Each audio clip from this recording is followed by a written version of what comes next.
ਸਤਿ ਸ਼੍ਰੀ ਅਕਾਲ ਵਿਦਿਆਰਥੀਓ, ਕੀ ਹਾਲ ਚਾਲ ਤੁਹਾਡੇ ਸਾਰਿਆਂ ਦੇ। ਤਾਂ ਉਮੀਦ ਕਰਦਾ ਤੁਸੀਂ ਸਾਰੇ ਵਧੀਆ ਹੋਵੋਗੇ ਅਤੇ ਤੁਹਾਡੇ ਬੋਰਡ ਦੇ ਪੇਪਰ ਵੀ ਵਧੀਆ ਜਾ ਰਹੇ ਹੋਊਗੇ। ਹੁਣ ਤੁਹਾਡਾ ਸਟੂਡੈਂਟਸ ਹੈਗਾ ਆ 8th ਕਲਾਸ ਦੇ ਸਟੂਡੈਂਟਸ ਦਾ ਸੋਸ਼ਲ ਸਾਇੰਸ ਦਾ ਪੇਪਰ, ਯਾਨੀ ਕਿ ਸਮਾਜਿਕ ਸਿੱਖਿਆ ਦਾ ਪੇਪਰ। ਤਾਂ ਉਹਦੇ ਵਾਸਤੇ ਜਿਹੜਾ 2024 ਵਿੱਚ ਯਾਨੀ ਕਿ ਪ੍ਰੀਵੀਅਸ ਈਅਰ ਤੁਹਾਡਾ ਜਿਹੜਾ ਕੁਐਸਚਨ ਪੇਪਰ ਆ ਉਹਨੂੰ ਅੱਜ ਦੀ ਇਸ ਵੀਡੀਓ ਵਿੱਚ ਕਰਨ ਲੱਗੇ ਹਾਂ ਸੋਲਵ, ਤਾਂ ਕਿ ਤੁਹਾਨੂੰ ਇੱਕ ਆਈਡੀਆ ਮਿਲ ਜਾਂਦਾ ਕਿ ਤੁਹਾਡਾ ਉਸ ਸਬਜੈਕਟ ਦਾ ਪੇਪਰ ਕਿੱਦਾਂ ਦਾ ਆਉਣਾ ਆ, ਹੈ ਨਾ। ਅਤੇ ਆਓ ਅੱਜ ਦੀ ਇਸ ਵੀਡੀਓ ਵਿੱਚ ਇਹਨਾਂ ਨੂੰ ਕਰਦੇ ਹਾਂ। ਕੋਡ ਤੁਹਾਡਾ ਜਿਹੜਾ ਹੈਗਾ ਜੀ ਵਿਸ਼ੇ ਦਾ ਉਹ ਹੈਗਾ 810 ਤੁਹਾਡੇ SST ਦਾ ਕੋਡ, ਠੀਕ ਆ। ਅਤੇ ਸਾਰਾ ਹੀ ਪੇਪਰ ਹੱਲ ਕਰ ਲਿਆ ਹੈ, ਤਾਂ ਹੁਣ ਤੁਹਾਡੀ ਤਿਆਰੀ ਵੀ ਕਰਵਾ ਦਿੰਦੇ ਹਾਂ ਜੀ। 3 ਘੰਟੇ ਦਾ ਤੁਹਾਨੂੰ ਹਰ ਵਾਰ ਦੀ ਤਰ੍ਹਾਂ ਸਮਾਂ ਮਿਲੇਗਾ। OMR ਸ਼ੀਟ ਭਰਨ ਤੋਂ ਬਾਅਦ ਤੁਸੀਂ ਆ ਜਾਣਾ ਕੁਐਸਚਨ ਪੇਪਰ ਦੇ ਉੱਪਰ, ਠੀਕ ਹੈ, ਜਿਹਦੇ ਵਿੱਚ ਆਪਣੇ ਕੋਲ ਭਾਗ ਊੜੇ ਦਾ ਪਹਿਲਾ ਪ੍ਰਸ਼ਨ ਹੈਗਾ ਆ। ਹਰੇਕ ਪ੍ਰਸ਼ਨ ਦਾ 1 ਅੰਕ ਦਿੱਤਾ ਜਾਵੇਗਾ। ਤਾਂ ਫਸਟ ਹੈ, ਹੇਠ ਲਿਖਿਆਂ ਵਿੱਚੋਂ ਕਿਹੜਾ ਸਾਧਨ ਨਿਰਜੀਵ ਸਾਧਨਾਂ ਦੀ ਸ਼੍ਰੇਣੀ ਵਿੱਚ ਆਉਂਦਾ ਹੈ। ਤਾਂ ਦੇਖਿਆ ਜਾਏ ਜੀਵ ਜੰਤੂ, ਪੌਦੇ, ਮਨੁੱਖ ਤੇ ਤਿੰਨੇ ਜੀਣ ਵਾਲੇ ਯਾਨੀ ਕਿ ਸਾਹ ਲੈਣ ਵਾਲੇ ਜੀਂਦੇ ਲੋਕ ਆ, ਜੀਂਦੀਆਂ ਚੀਜ਼ਾਂ ਆ, ਪਰ ਖਣਿਜ ਪਦਾਰਥ ਜੀਂਦੀਆਂ ਨਹੀਂ ਹੈਗੀਆਂ, ਇਸ ਕਰਕੇ ਇਹ ਇਸ ਦਾ ਰਾਈਟ ਆਨਸਰ ਬਣ ਗਿਆ ਆਪਣੇ ਕੋਲ।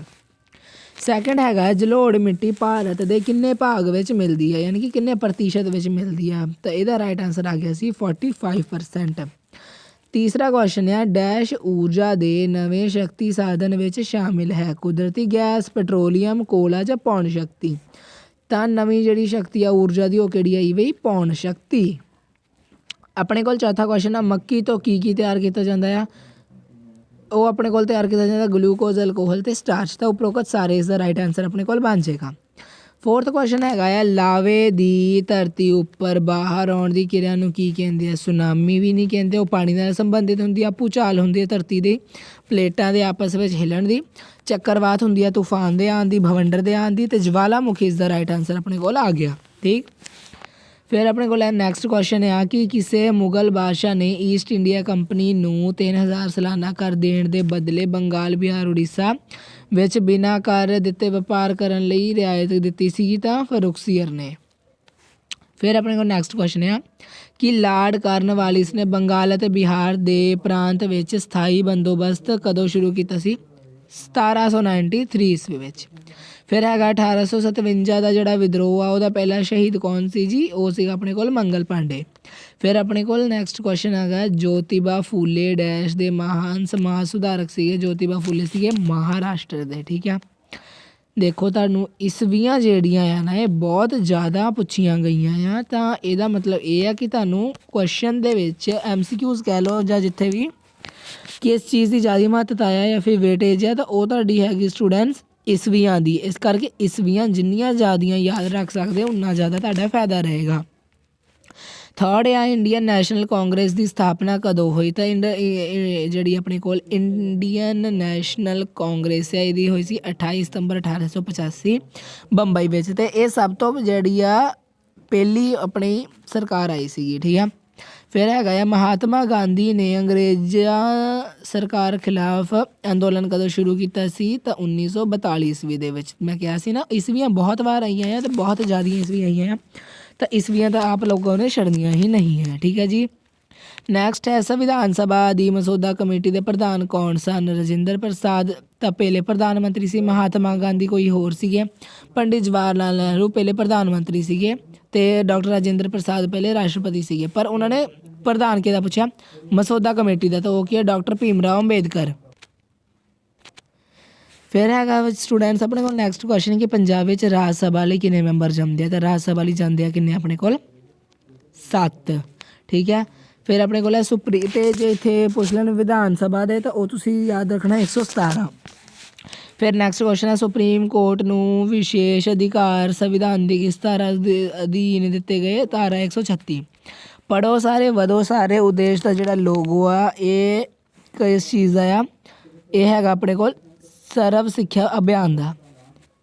ਫਿਰ ਹੈਗਾ ਨੈਕਸਟ ਕੁਐਸਚਨ ਆਪਣੇ ਕੋਲ ਲਾਸਟ ਹੀ ਆਉਣ ਵਾਲੇ MCQ ਕਿ ATM ਦਾ ਪੂਰਾ ਨਾਂ। ਤਾਂ ਉਹ ਹੈਗਾ automated teller machine. Any time money ਨਾ ਲੈ ਕੇ ਆ ਜਿਓ, ਠੀਕ ਹੈ।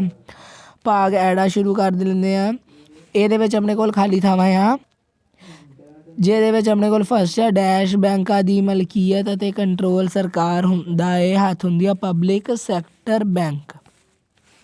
ਸੈਕਿੰਡ ਆ ਪੂਰਬ ਵਿੱਚ ਜੈਤਾਨੀ ਪਹਾੜੀਆਂ ਤੋਂ ਲੈ ਕੇ ਪੱਛਮ ਵਿੱਚ ਗਾਰੋ ਪਹਾੜੀਆਂ ਤੱਕ ਦੇ ਖੇਤਰ ਵਿੱਚ ਡੈਸ਼ ਖਾਸੀ ਕਬੀਲੇ ਦੇ ਆਉਂਦੇ ਆ ਜੀ। ਤੀਜਾ ਹੈ ਦੇਸੀ ਰਿਆਸਤਾਂ ਦੇ ਰਾਜੇ ਮਹਾਰਾਜੇ ਡੈਸ਼ ਉਦਯੋਗ ਦੇ ਤਿਆਰ ਕੀਤੀਆਂ ਵਸਤੂਆਂ ਵਰਤੇ ਸਨ ਜੀ। ਲਘੂ ਯਾਨੀ ਕਿ ਛੋਟੇ ਯਾਨੀ ਫਿਰ ਸਮਾਲ।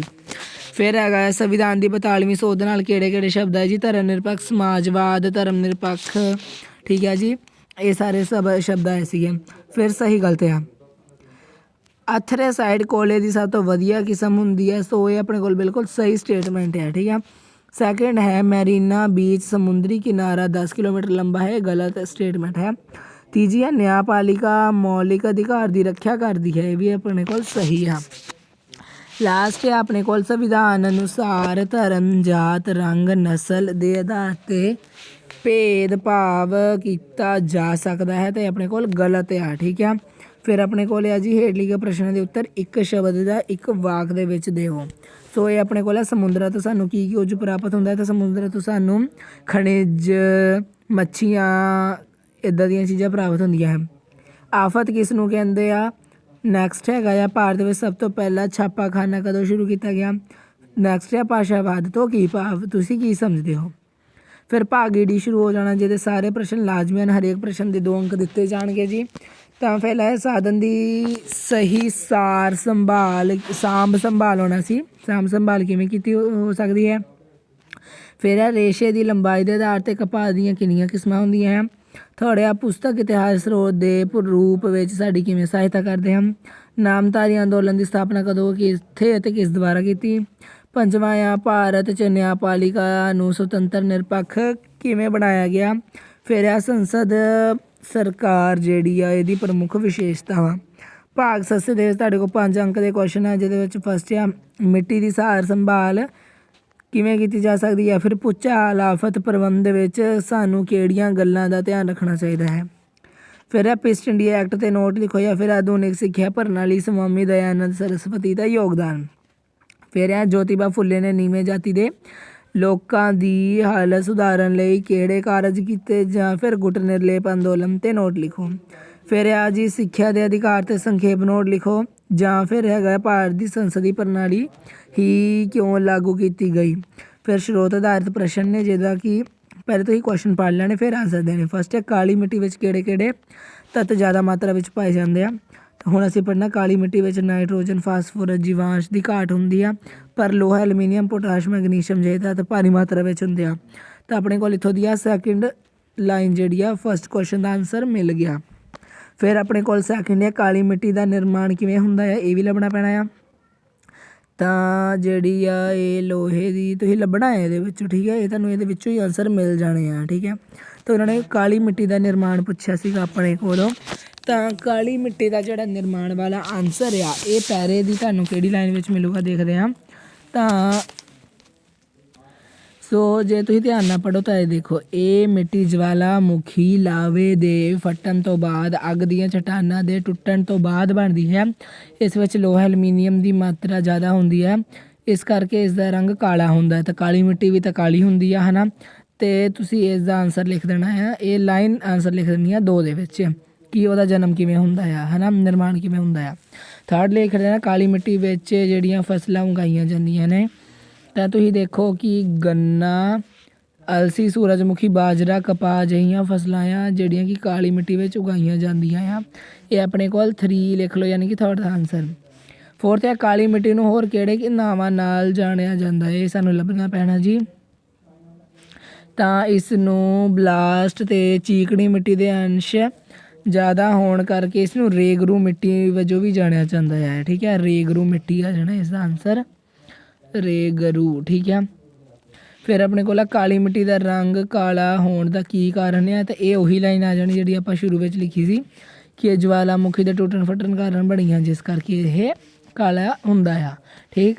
ਫਿਰ ਤੁਹਾਡੇ ਕੋਲ ਨਕਸ਼ਾ ਆ ਜਾਣਾ ਜੀ, ਜਿਹਦੇ ਵਿੱਚ ਤੁਸੀਂ ਜਲੋੜ ਮਿੱਟੀ ਦਾ ਇੱਕ ਖੇਤਰ ਜੋ ਕਿ ਤੁਸੀਂ ਯੂਪੀ ਭਰ ਸਕਦੇ ਹੋ, ਗੰਗਾ ਦਰਿਆ ਐਜ਼ ਇਟ ਇਜ਼ ਭਰਨਾ ਪੈਣਾ, ਸਦਾਬਹਾਰ ਜੰਗਲ ਵਾਲਾ ਖੇਤਰ, ਕੱਚੇ ਲੋਹੇ ਵਾਲਾ ਖੇਤਰ, ਲੋਹੇ ਦਾ ਤੁਸੀਂ ਖੇਤਰ ਭਰ ਸਕਦੇ ਵੀ ਮਹਾਰਾਸ਼ਟਰ, ਠੀਕ ਆ। ਫਿਰ ਤੁਸੀਂ ਭਰਨਾ ਹੈ ਬਈ ਕਾਹਦਾ ਜੀ, ਸੋਨੇ ਦਾ ਭਰ ਲੈਣਾ ਜੀ ਕਰਨਾਟਕ, ਠੀਕ ਹੈ। ਫਿਰ ਹੈ ਤਾਂਬਾ ਖੇਤਰ ਤੁਸੀਂ ਭਰ ਸਕਦੇ ਆ ਜੀ ਆਪਣੇ ਕੋਲ ਜਿਹੜਾ ਆਉਂਦੀ ਆ ਜਗ੍ਹਾ ਕੀ ਸੀ ਉਹਦਾ ਨਾਮ, ਚਲੋ ਦੇਖ ਲੈਣਾ ਤੁਸੀਂ ਤਾਂਬਾ ਖੇਤਰ ਕਿਹੜਾ ਹੈ। ਮੈਗਨੀਜ਼ ਦਾ ਖੇਤਰ ਵੀ ਤੁਸੀਂ ਮਹਾਰਾਸ਼ਟਰ ਵਿੱਚ ਭਰ ਸਕਦੇ ਆ। ਮੱਧ ਪ੍ਰਦੇਸ਼ ਦੇ ਵਿੱਚ ਤੁਸੀਂ ਭਰ ਸਕਦੇ ਆ ਮੈਗਨੀਜ਼, ਠੀਕ ਹੈ। ਕਪਾਹ ਤੁਸੀਂ ਭਰ ਸਕਦੇ ਆ ਜਿੱਥੇ ਕਾਲੀ ਮਿੱਟੀ ਆ, ਗੁਜਰਾਤ ਦੇ ਵਿੱਚ ਭਰ ਦਿਓ। ਚਾਵਲ ਤੁਸੀਂ ਭਰ ਸਕਦੇ ਵੈਸਟ ਬੰਗਾਲ ਵਿੱਚ। ਪਟਸਨ ਵੀ ਵੈਸਟ ਬੰਗਾਲ ਵਿੱਚ। ਸਥਾਈ ਬੰਦੋਬਸਤ ਵਾਲਾ ਕੋਈ ਇੱਕ ਰਾਜ।